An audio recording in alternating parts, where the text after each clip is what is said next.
بسم الله الرحمن الرحيم، والصلاة والسلام على أشرف الخلق سيدنا محمد. أما بعد، الجزء الثاني من المؤتمر الصحفي العالمي من الحجرة البيضاوية، فليتفضل سيادته.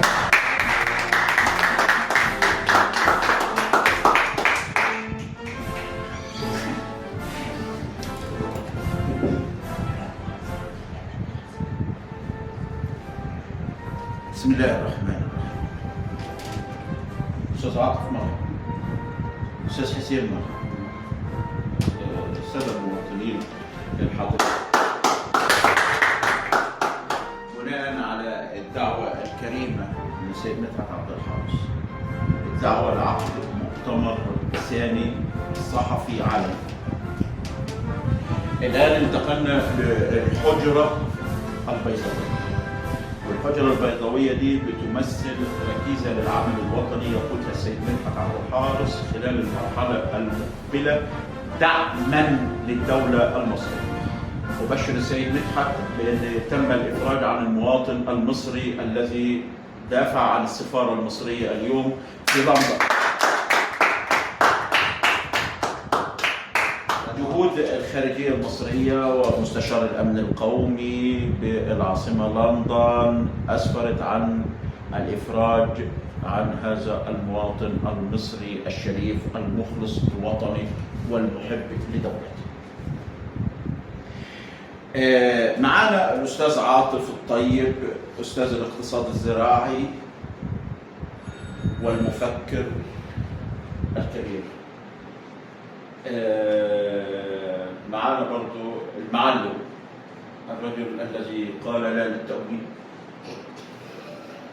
المؤتمرات دي هدفها ان في نقد للشارع مؤيد للدولة المصرية راسخا عقيدة وافعالا وقولا.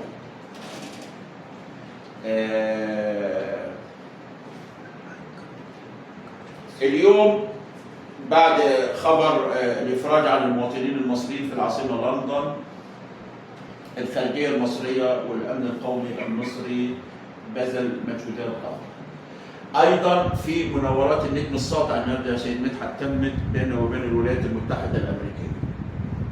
جيش مصر العظيم، جيش الوطن، جيش المخلص. ده بخصوص الشأن الخارجي. مناورات عسكرية ضخمة أجرتها القوات المسلحة المصرية مع الولايات المتحدة الأمريكية. ليها كذا احتمال مش هنخوض فيه دلوقتي، ولكن كل الدعم والتأييد لقواتنا المسلحة، سيف الوطن ودرعه الوطن.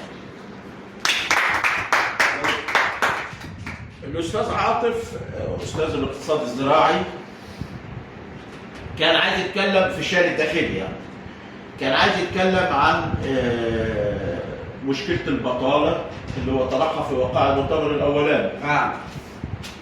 مشكلة البطالة في مصر كترت، والسمات غلت، والقماوي وحاجات كده غلت. يعني أنت بتناشد السيد رئيس مجلس الوزراء أن ينظر إلى الفلاح المصري. الفلاح المصري عدل يا ريس، عدل.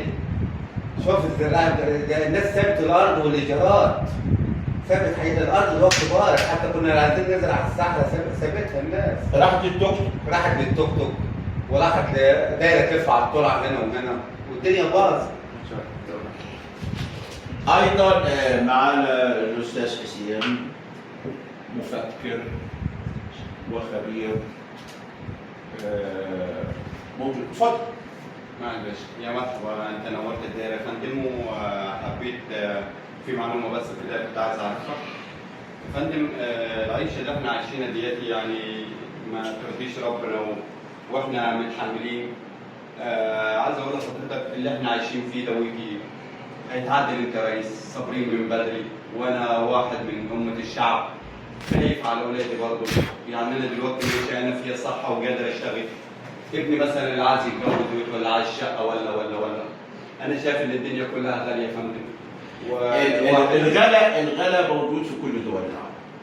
ماشي يا فندم. ثواني انا ما ده قطعتش. هيقف امتى يا فندم؟ انا ما قطعتش. هيخلص امتى يا فندم؟ لما تحصل عمليه تنميه صناعيه ودي احنا ماشيين فيها، الاصلاح بياخد وقت كتير. وفي نتائج محتمله للاصلاح دي موجوده على مستوى العالم. منذ اصلاح حزب الحريه وحزب العداله التركي برئاسه طيب اردوغان، حصل برضه بعض التبعات، وكانت الليره كان الدولار مش عارف ب 500 ليره تركي، وتم شطب صفرين من العمله التركيه ونجحت واتطورت. النهارده لما انت تيجي تسالنا معدل التنميه في مصر مرتفع ل 4%.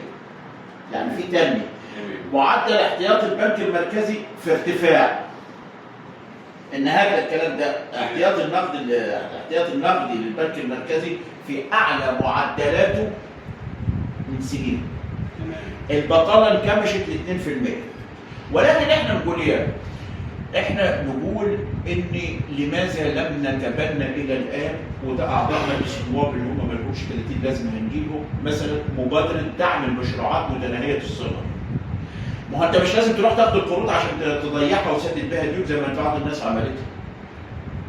ليه ما يكونش في مبادره تشجيعيه للمشروعات متناهيه الصغر، والدوله متبنيه هذا الموضوع، الحكومه متبنيه هذا الموضوع، بس احنا عندنا كارثه اللي هي ايه؟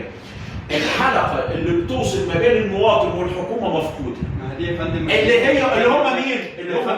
يعني انت لما اللي انت بتتكلم فيه ده ما بيوصلش. يعني انت مثلا لما تلاقي السيد رئيس الجمهوريه صح الساعه 5 الصبح وداير وشعارنا الجديد الجمهوريه الجديده، وتلاقي مواقع التواصل الاجتماعي عماله تحتفل اديها 4 ايام بالسيده الفاضله سابقه عصرها واوانها السيده سوزانا رئيسه مجلس مدينه ضرورة. تمام يا فندم. عماله نمجد فيها ونحتفل، احنا لسه ما شفناش حاجه ولا نعرف حاجه ولا هتعمل حاجه.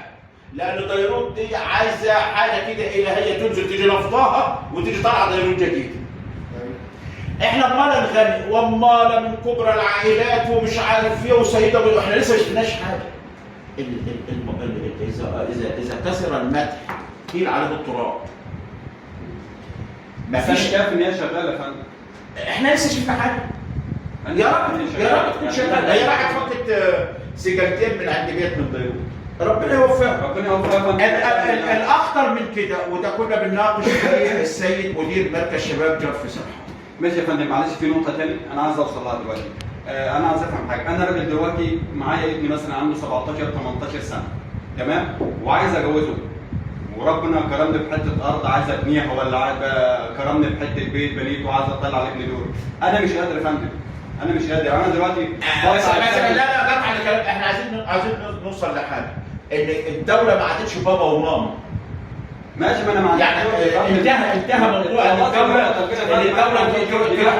تروح تجيب التموين وتجيب السكر وتجيب الزيت وتجيب الدقيق وتجيب الحديد المدعم وتجيب الاسمنت المدعم وتجيب العيش المدعم، تروح تشتري ب 2 جنيه عيش مدعم عند معلم، تاكل بنص جنيه وتروح تبيع الباقي وتاكل توديه للفروج. يا فندم بطلوا واحنا داخلين على الدعم النقدي. الاستاذ مدحت عبد الحارس الخبير الاقتصادي العام. اتفضل يا استاذ. بالنسبه يا فندم للطرق بتاعت البلد مكسره كلها. في طرق تابعه للاداره المحليه، ايوه، وفي طرق تابعه لوزاره النقل. الطرق العموميه دي تابعه لوزاره النقل. المشكله ان انت ما عندكش في اتصال. الو الو ايوه خير يا فندم.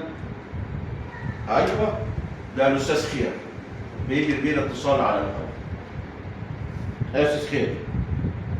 استاذ خير كمان معانا على الهاتف. ايوه حاضر شكرا. حاضر.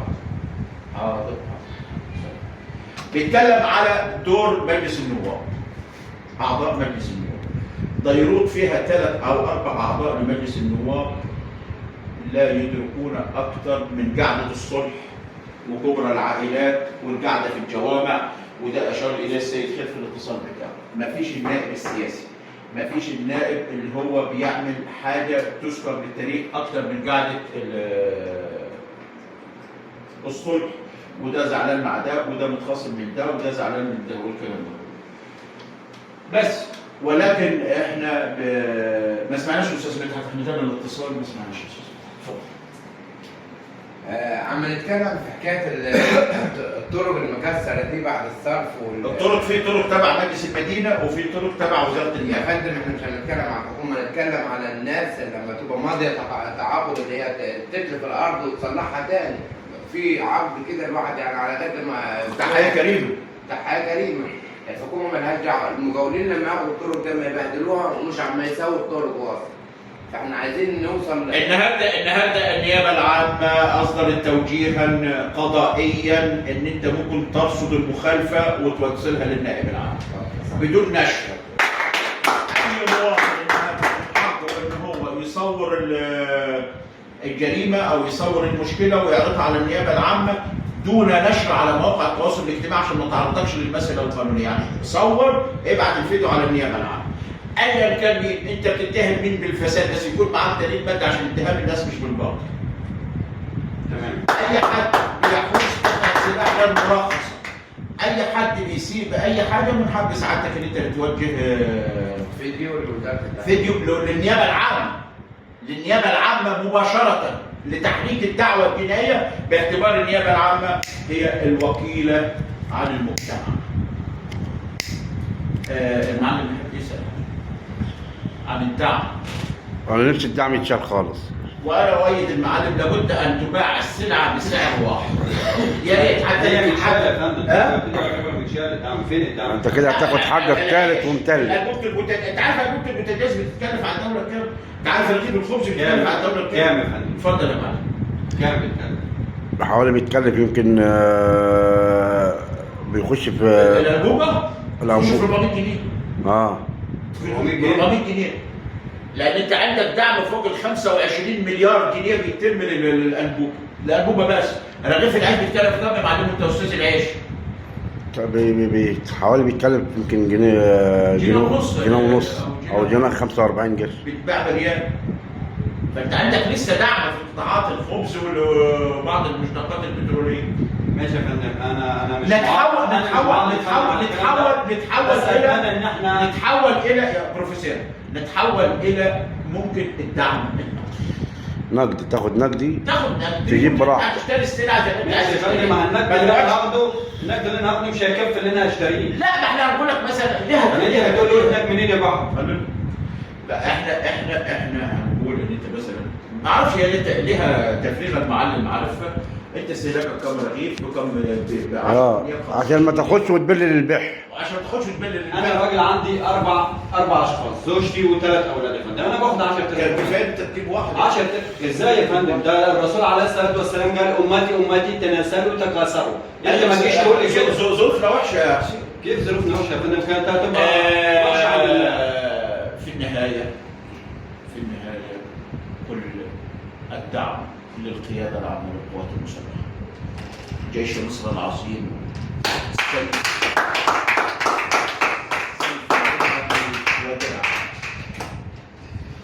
الجيش المصري صان العرض والشرف. حمى الله مصر، حمى الله الجيش، والسلام عليكم ورحمه الله.